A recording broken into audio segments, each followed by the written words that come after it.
Hello and welcome to AccountingSuite Academy. In today's video, I'll walk you through the complete purchase and sales workflow in our accounting application. We'll start with the purchase process. Look at what data needs to be prepared in advance, which lists must be configured, and which documents are required to fully cover the purchase cycle. Then we will move on to the sales process, where we will make sure the application shows accurate and up-to-date data at every stage. We'll also review reports that can be generated based on this data, and at the end of the video, we'll talk about value-added tax and how it is properly recorded and written off in our system. Let's get started. As mentioned earlier, we begin with the purchase workflow. For purchasing any goods, several things must already be set up in the system. First, we need a location where the goods will be delivered. This same location can later be used for sales. Second, we need an account with a balance so we can pay our vendor. Third, taxes must be properly configured. If you're not sure how to set up any of these elements, please visit our website where each step is explained in detail. Our company sells leather jackets, so the first operational step is to configure the item that will be purchased and later sold. To do this, we need to go to Inventory section of our application. Here, we can find Items list. Here, we need to create a new item called leather jacket male and select the item type product. This means the system will treat the item as inventory that is physically stored, has cost value, affects cost of goods sold. Next, we enter price, the price the customer will pay for the item, and expected cost, the price at which we will purchase this item. Next, we define inventory tracking. In this example, we use lot tracking.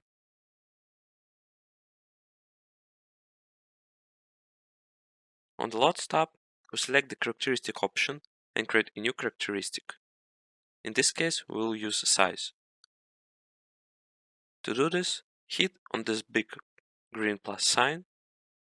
On the New tab, enter the name of the characteristic, save it, and then we can enter values for this characteristic. We will use standard sizes, small, medium, large, and extra large.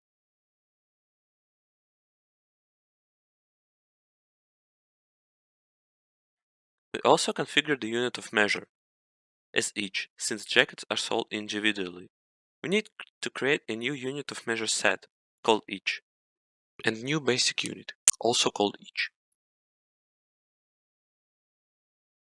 In the bottom of the set configuration page, we select each in every possible field. And that's it for the item setup.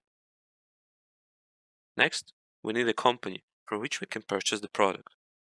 We create a vendor record representing the company that manufactures leather jackets. To do this, we need to go Purchase section, and here in Lists we need to find Vendor. Vendor setup define legal entity information, tax registration details, accounting configuration. We enter the company name and select the company type. Then we create at least one address. Before ending the address, the system prompts us to save. We confirm. We mark the address as default billing if it should appear on bills, and mark it as default shipping if goods are shipped from this address. Next, we enter all required data and save. On the General tab, we can enter tax registration number and select default currency for transactions with this company, as well as payment terms. On the Vendor tab, we select the account from which we will pay the vendor. In this video, we will use account 20,000 accounts payable. At this point, the setup can be completed. You can learn about the remaining settings in the documentation on our website. In a real business operation, purchasing is not a single event. It is a sequence of independent business facts that may occur on different dates. We begin by creating a purchase order. This document records the company's intention to purchase goods under agreed terms. It helps control procurement and fix pricing and quantity. The purchase order does not affect accounting because goods are not yet received, financial obligation does not yet exist. We select the vendor. The address from which the goods will be shipped is filled in automatically. Next, we'll select the address where the goods will be received. Next, we add the items. We select a specific lot and enter the quantity. In this example, we order 5 jackets of each size.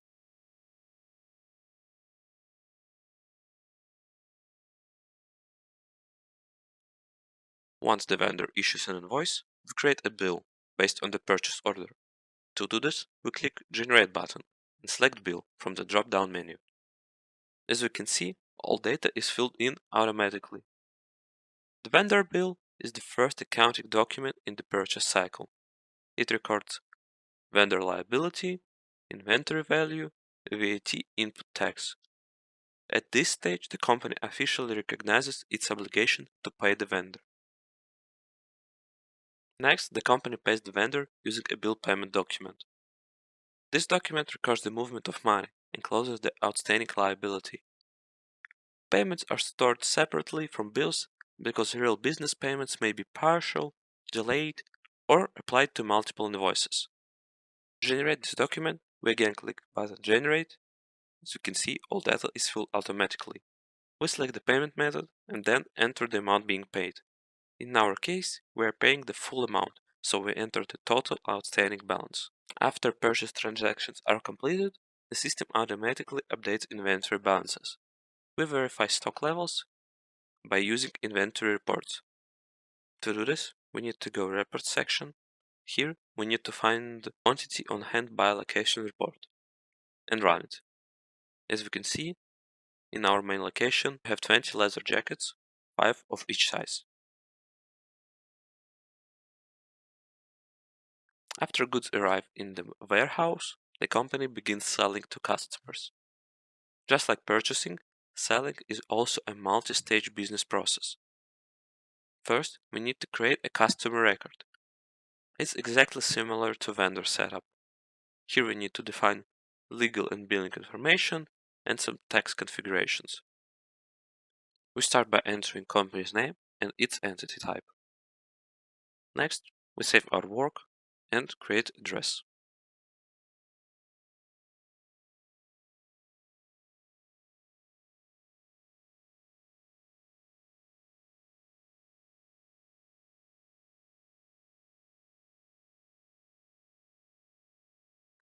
Mark address as default shipping and default billing.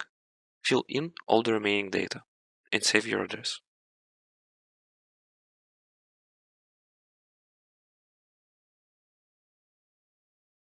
On the General tab, enter the tax registration number. This is the last step in the customer setup. We can save our work and proceed to the sales process. We begin negotiations by creating a sales quote. Quote represents a commercial offer and does not affect accounting or inventory. It is used for negotiation and pricing agreement. We create a new quote. We select our customer and add all required items, specifying the lots and their quantities. In this video, we'll sell 2 small jackets, 3 medium jackets, 4 large jackets, and 1 extra large jacket.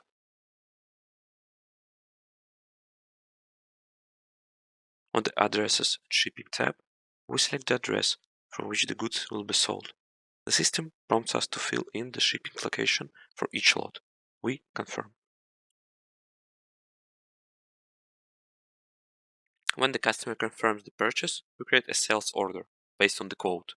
The sales order confirms customer intent and reserves inventory, but still does not create accounting entries. This step allows companies to manage stock availability and order fulfillment planning. Let's verify this. We create the inventory stock status by item report. As we can see, 10 units are on order and 10 units are available for sale. However, we still own all 20 jackets because there is no legal transfer yet.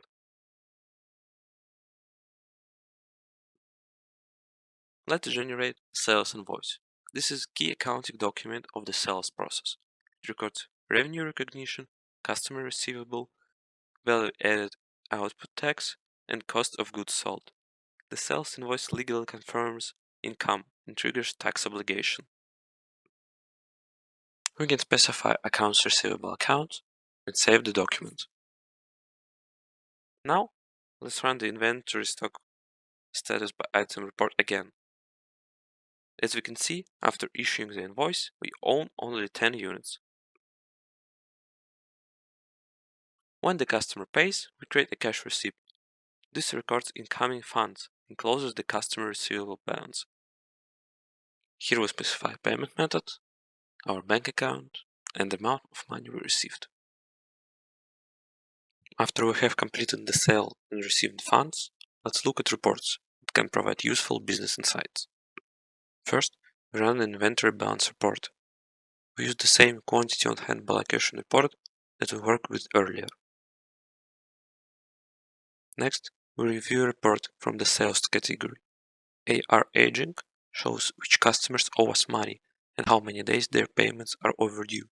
In our example, the payment was received immediately, but in real business scenarios, this is not always the case.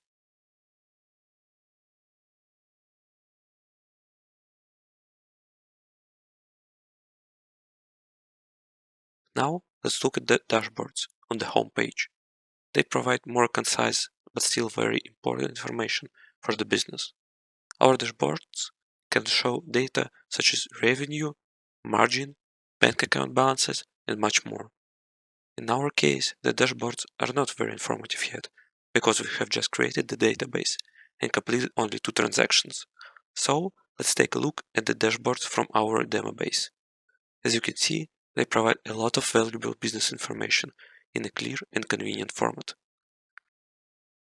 In our application, data can be represented by pie charts, bars, columns.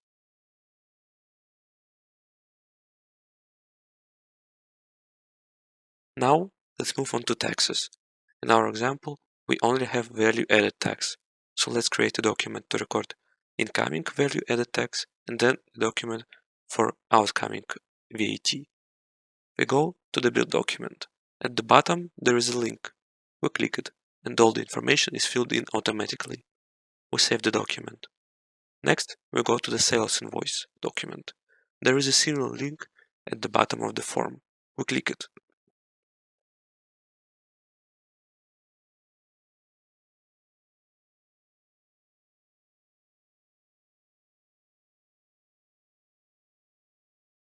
Now we can print this document and submit it to the tax authority of your country, or send it to any other party in any convenient format.